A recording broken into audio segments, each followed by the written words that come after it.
You like that? Huh? All right, guys. Welcome back. Can I have your attention, please? I'm very excited for the next presentation. I think it's a wonderful project, and I'm um, I'm dying of anticipation. This is something very special that the next student is bringing. I met Fish about 2 years ago. We had a gig together. One of the most versatile and interesting drummer in town. He's been out of school for how many years? 4, 5 years. You graduated from Berkeley, and more than that. Yes. So he's been around. And it was great to have him back and have him back in school. I know it wasn't always easy, especially at the beginning, go back to the mindset of the student after being on the road so much. But he brought an amazing energy because he has it in him, and a very wonderful project that I will let him describe to you.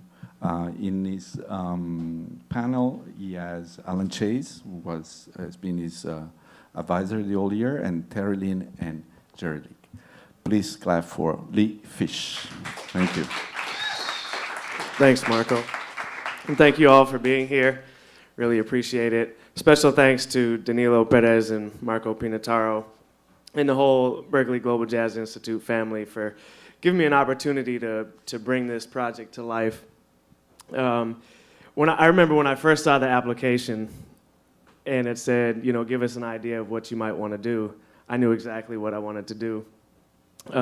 Which was to pay tribute to my mother, Lori Starr. And it was about 4 years ago, she passed on to the next level. And although she's no longer physically with us, she left an incredible gift. Library, really big library of music to work with, books full. And this is just the beginning of a project that I'll continue to work on for a lifetime, really. So I want to get started here and just show a few photos. She was a prolific performer, pianist, arranger, composer, educator, traveler, also photographer.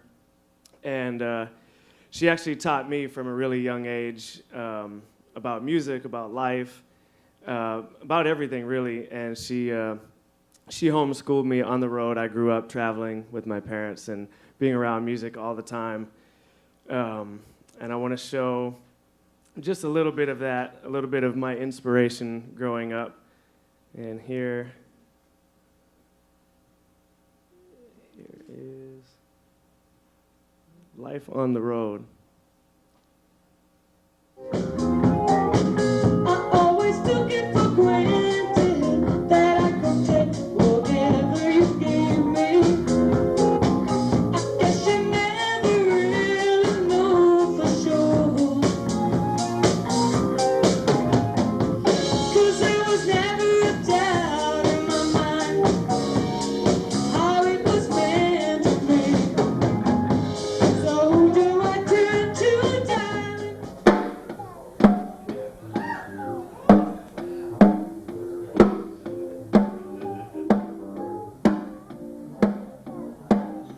Mom is joining me on keys here. Can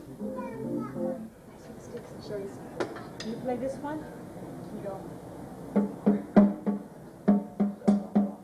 One of the first drum lessons.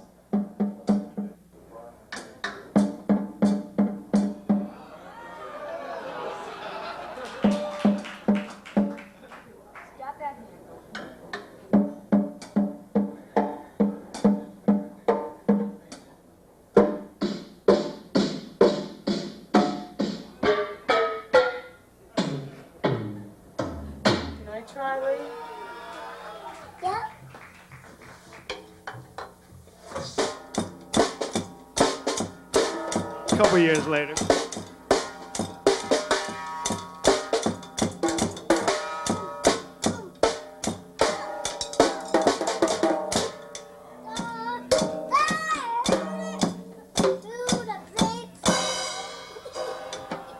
One of my favorites.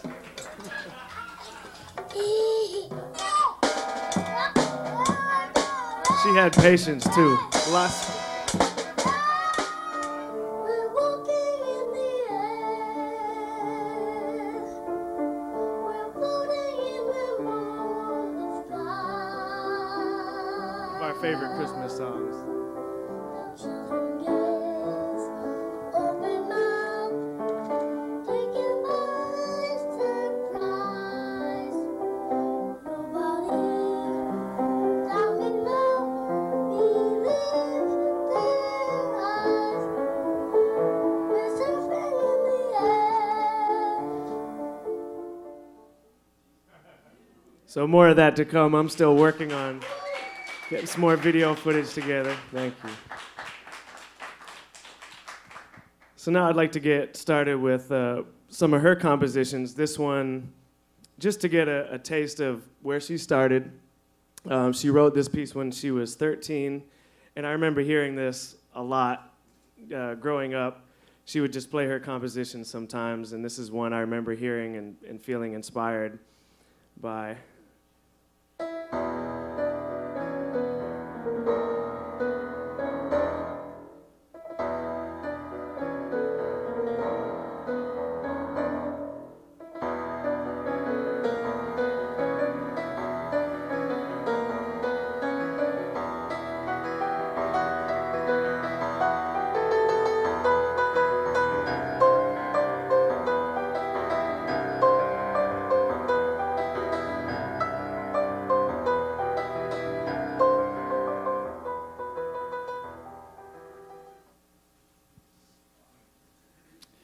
And here's a photo from her Berkeley graduation from 1976.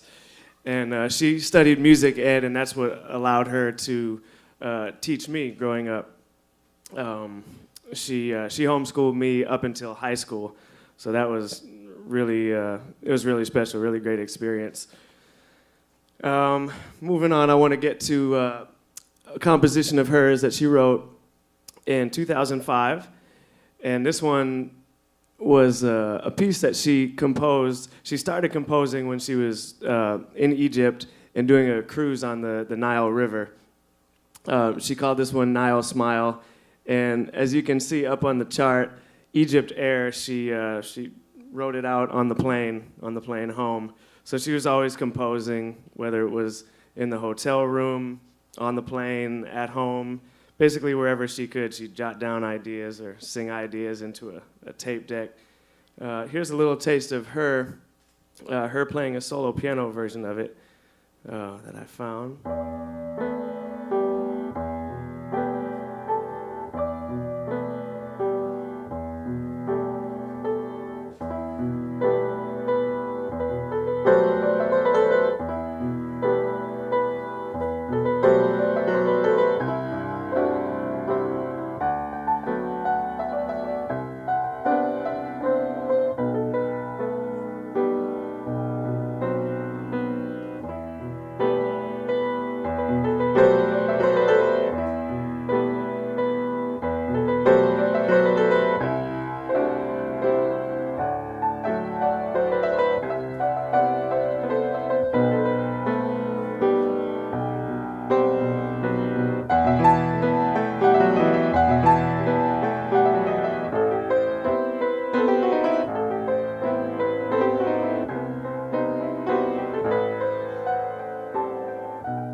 And now I'll play a little piece of my version of this. I wanted to do a lot with this piece, and the first thing that came to mind was cello, and then I thought of some other instruments, and she had also written flute on one of her pieces of music. So I had cello and flute, and these are the musicians. Here's a little bit of the score that I put together.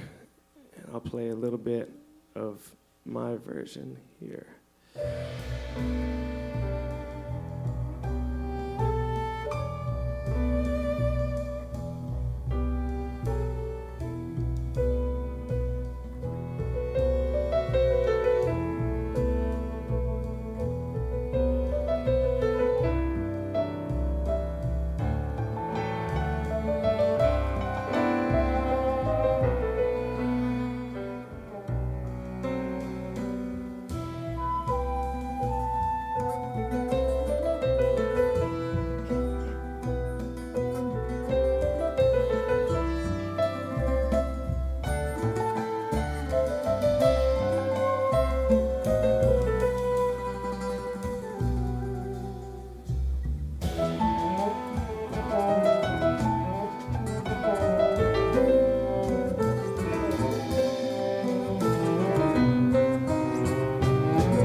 was Nile Smile. Thank you, guys.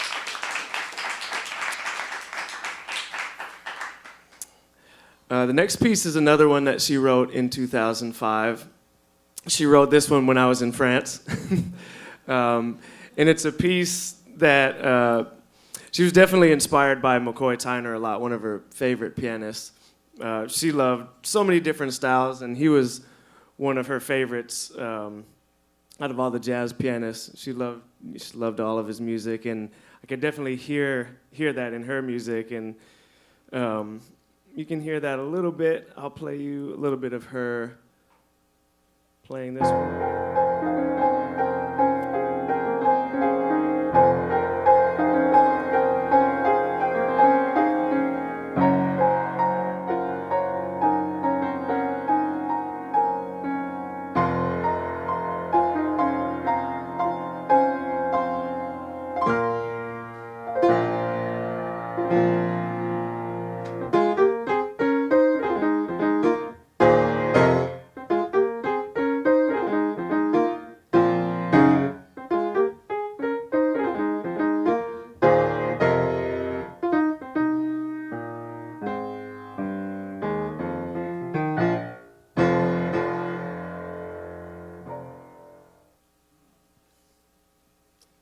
And so I decided to do this one with a quintet, trumpet, tenor saxophone, piano, bass, and drums.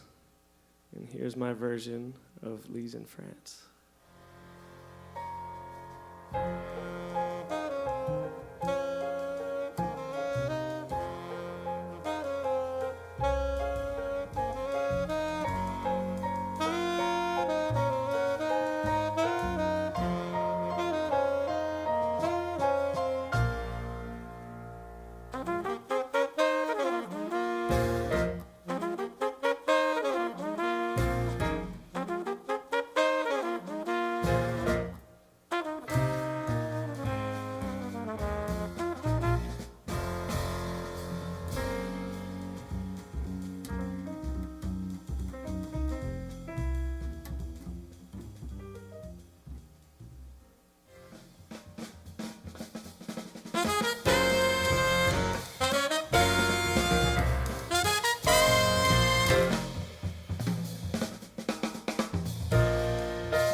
Thank you, guys. The last little bit that you heard, the little shout chorus, that's something that she wrote. That was on her chart, and then I continued that and added another little section for a drum feature. I didn't do too much of that on this project, but I needed one.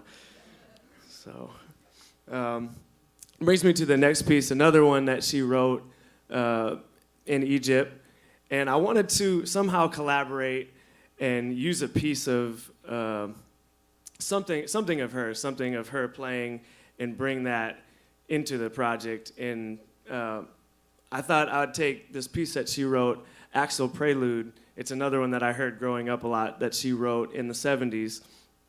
And I wanted to use this as an opportunity to show her musical journey. So taking that piece and bringing it to the other piece that she also wrote, Camels of Giza. And here is the collaboration.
that's just a little taste, little clips, bits and pieces of that. This next tune was one that she recorded in 1982, basement studio. Her and my dad and the group that they had. This piece she called Route 158, and as you can see, well, her chart is kind of a little scratched out version of it, but she has a section in 15/8, so it goes from 7/8 into 15/8. So I wanted to take this version, which is more electric. She's playing Rhodes and synth keyboards on it, and just make it a little bit more acoustic. So I brought bass clarinet and cello into the group, tenor sax, piano, bass, drums, and wrote some counter lines. And I also took the inspiration from Danilo and some things that we learned in the workshop. So instead of playing the 15/8 clave that she played, which I'll play in a second, I changed it into a big 5. So first, I'll play a little piece of her recording.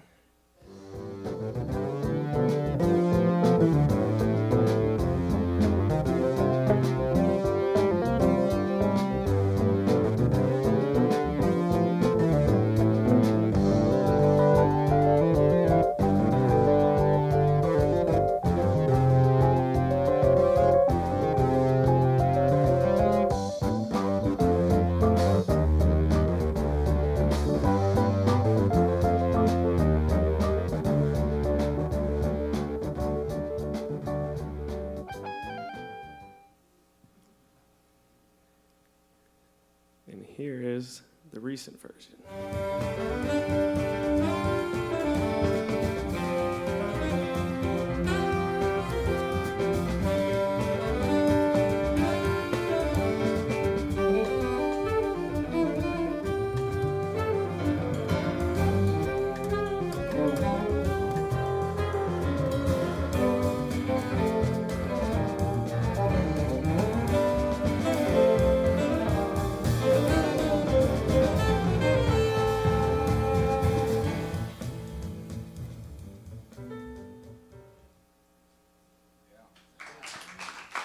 Thank you.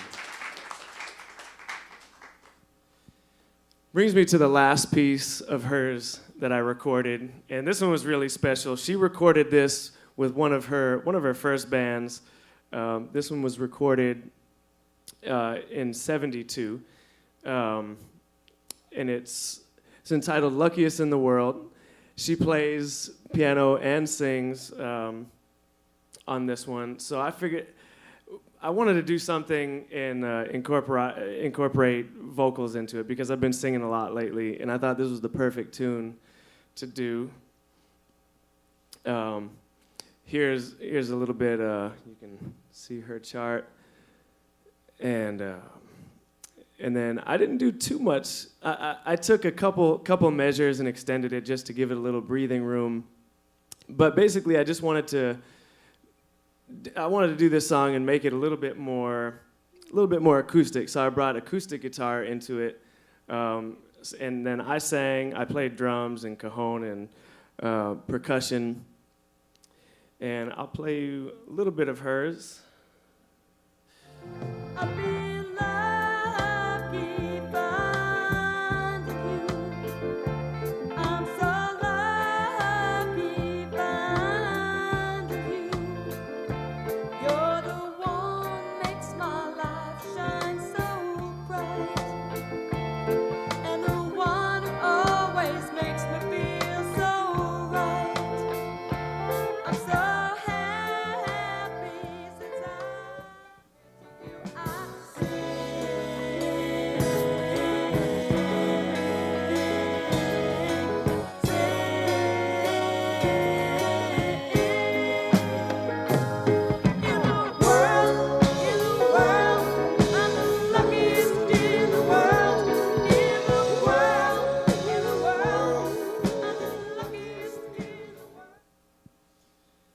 And my version, which was actually my first time recording vocals, really fun experience for me, just getting to know a different part of myself musically. Kind of another way of getting back to my roots, because as you saw in the video, I did some singing early on, and I want to do some more of that. So here's a little bit of my version of Luckiest in the World. I've been lucky finding you. I'm so lucky finding you. You're the one makes my life shine so bright, and the one who always makes me feel so right.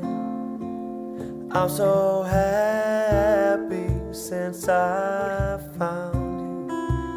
I'm so happy since I found you. You bring love, joy, and all the little things. Makes my world go round, and here to you I sing.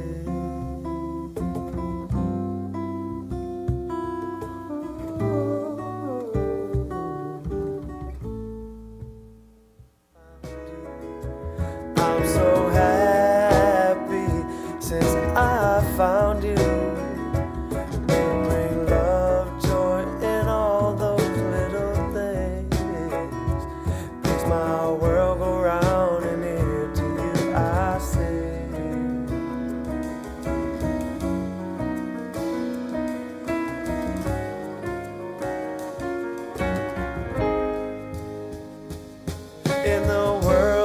In the world, I'm the luckiest in the world. In the world, I'm the luckiest in the world. In the world, I'm the luckiest in the world. In the world, I'm the luckiest in the world.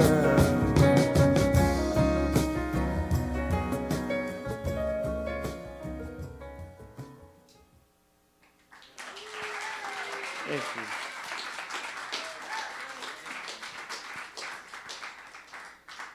So I'm going to hold off on playing. This is a piece that I wrote dedicated to her. Maybe I'll just play just a little brief bit of it. But it's a song that I wrote with so much inspiration from her. It's a piece that she actually heard it in the beginning stages, so it's a special one for me. And it's really about the surprises in life and the things that come unexpectedly. And I wanted to bring that into the music and all the talks we used to have. And I'd call her on the phone, or I'd go for a walk with her, and we just talk about life, and I would get that wisdom.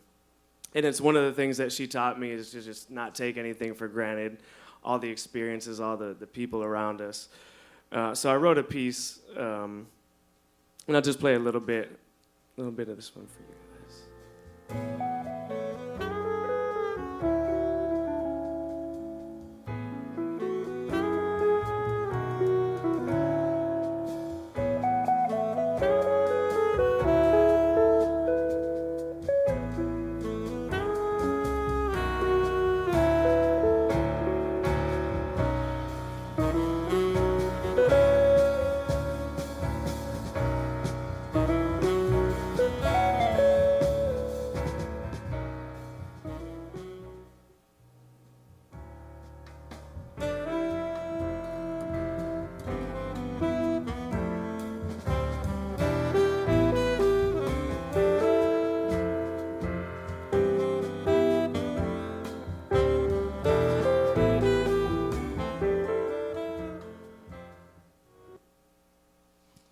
So I want to give special thanks to all these great musicians for making all this music come to life. It was really a great year, really inspiring year working with everybody. So thanks to all these beautiful people, and a couple of photos from the studio experience, the energy that I got from my mom being a little silly after the recording some of the time in the studio. And also just want to thank all these incredibly inspiring people. Thank you so much. And thank you again for being here. I look forward to sharing some more of this music with you in the future. Thank you. Yeah, Lee, wonderful.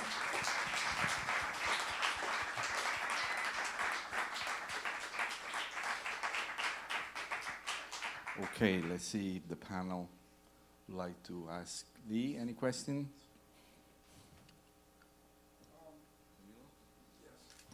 First of all, I think this is such an emotional presentation, and it really went down deep down, and I congratulate you for finding this connection and all the way from the childhood, and that's so important, and it made tremendous impact. Your mother was bad, man. Wow. She was truly special. You know, I was wondering, as I'm listening to everything, and I enjoy it very much, I was wondering, there's a lot of depth, you know, in the sense. Now I'm talking as more of an academic, in a way.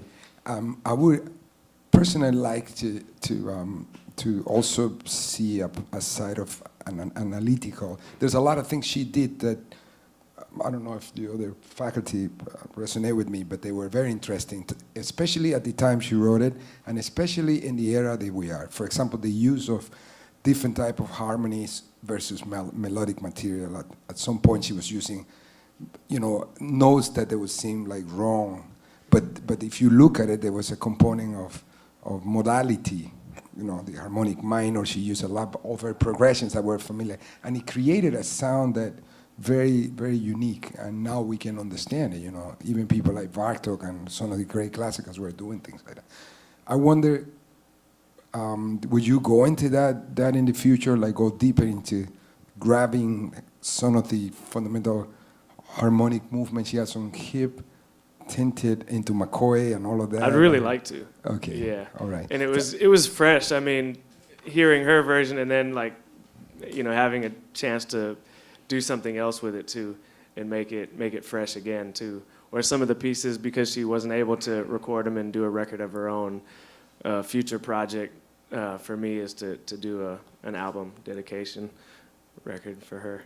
I truly enjoy it. And the other thing is, when she played that song, the swing song, the way she played it, it was so, like, I don't know what time she was playing, but it was so unique. It would be nice to try to interpret it, like maybe record with her the drums and kind of find out where she was, because it made sense the way she did it. I just tried to figure out what meter she was playing. Yeah. But she has a lot of that mystery on it that would be nice to keep in the Yeah, that would be fun to try with that tune especially. Congratulations, this is beautiful. It resonated in a deep emotional way. Thanks.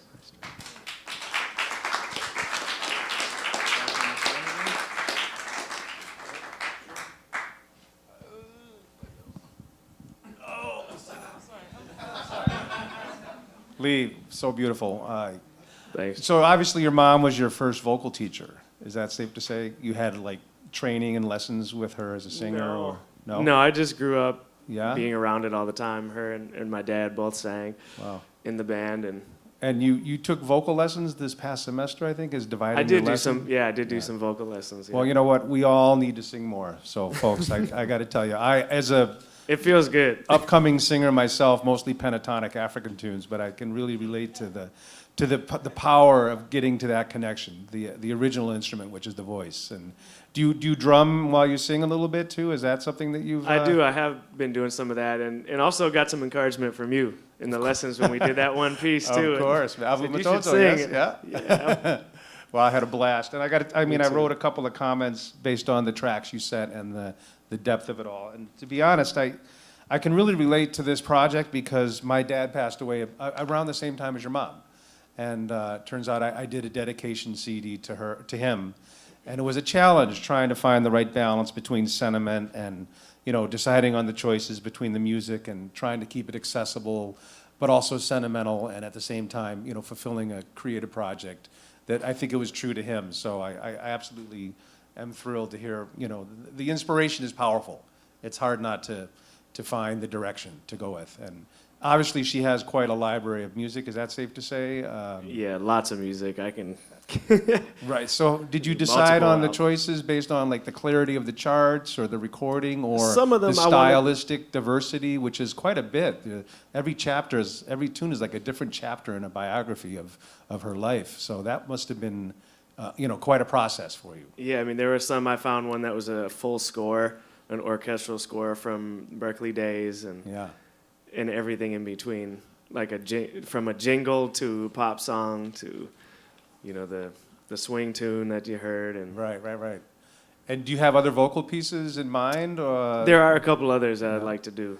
So Wow. this is just the beginning stage. I love it. Your voice is fantastic. Thanks. I didn't hear any pitch correcting, so I'm We assuming didn't have it to was do all. any of that, no. But I might do some. I might redo a track. Oh, is that right? Yeah, but Well, bless you. I got to say also on another personal note, my mom is expected to pass away this summer from cancer, and so I can really Sorry to hear. feel the emotion in your project, and that's what we need more of is heart and really depth, and so there's no way to put it into words the profound feeling that is when you lose your mom.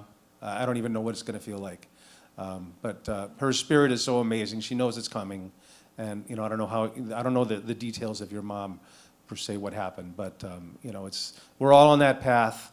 And it's important that we find ways to create and not destroy. And you've done such a beautiful job in that. I have no other comments except thank you and bless her. So thank you very much.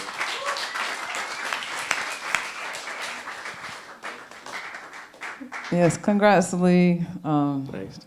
I really relate to your project because, like you, I have parents that were very supportive and musicians. My dad, a musician too. So it's about legacy and how we can honor that, starting with the people closest to us, and how that spirit continues through honoring the legacy of all the great artists that inspire us and people that come before us.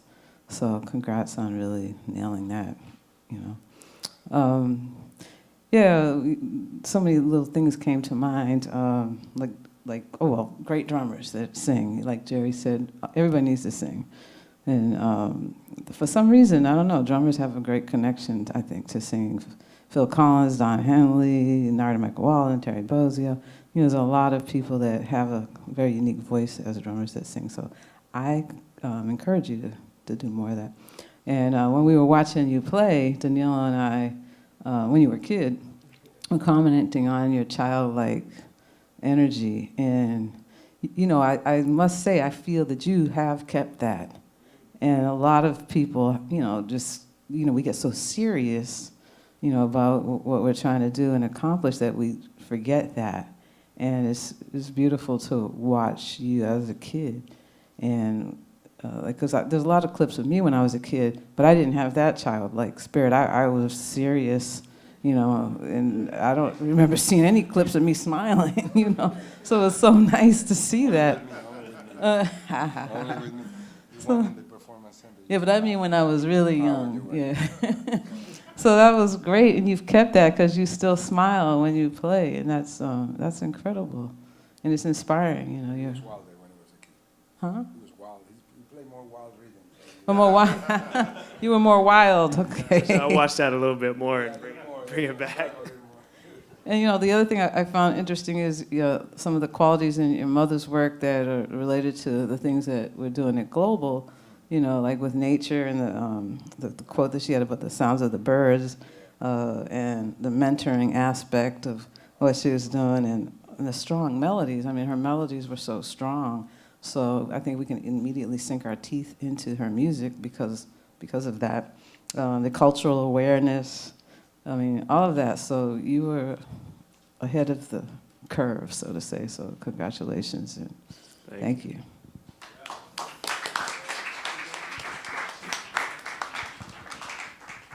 Lee, I've worked with you over the last few months and observed your progress on this, and I wanted to mention a couple of strengths that you have besides the obvious ones as a performer. The arrangements really work beautifully, and they're a great tribute to your mother's music, great realization. They bring together your voice and this music that you grew up with, and they're just very, very effective in terms of ranges of the instruments. Yeah, all the mechanics are there that make music come to life and sound good, you know. And that takes a lot of skill. A lot of choices were made along the way, like some things you mentioned, letting the music breathe in certain spots.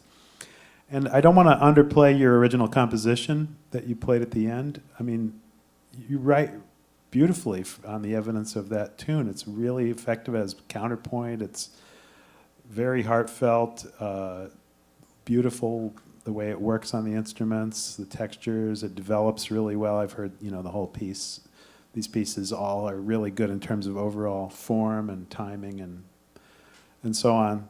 This isn't a question yet. But so something I want to say is that while this is absolutely like a valuable thing for you to share and bring this music to life and continue to with this project, you should also look at your own compositional voice. It's an extension of your mother's as your first teacher, both of your parents, all the musicians you grew up with and being around, and all your teachers. And your own voice as a composer, not just as an arranger, is a tribute to your teachers, including your mother. So don't neglect that. Like, do both. Pay tribute literally to her music and go forward with your own voice as a composer, because it's awesome. I mean, it's very, very impressive. So I guess my question is, will you do that? Yeah. I will. That's the plan for this year.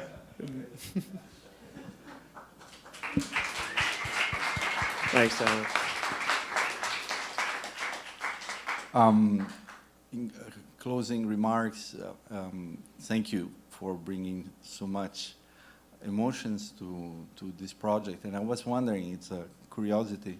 I know you said that you had this idea from the beginning, like, you know, that you had planning to do this. And I wonder, it must be like, how was the process for you? Was very strong emotionally? Was it, if you can talk a little bit about it. It was. It took me a little while to sort of jump into it. At first, I think I was a little hesitant, even though I know I really wanted to do it, because I knew sometimes, you know, it would have the moments of, you know, being really emotional, especially with looking through some of her writings. I mean, she has journals from when she was in high school and up until she passed. So there's a lot of stuff. There's, I mean, not only music, but she wrote poetry and all sorts of stuff, and going through photos and the video, spending hours of going through this stuff. I mean, it was really beautiful too, because it helped me sort of see, you know, more of where I came from musically and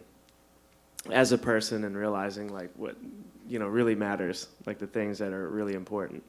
So self-discovery was a big thing here, and yeah, it was a blast. I'm sure she's watching and she's very proud of you. Yes. Leafish. Thank you.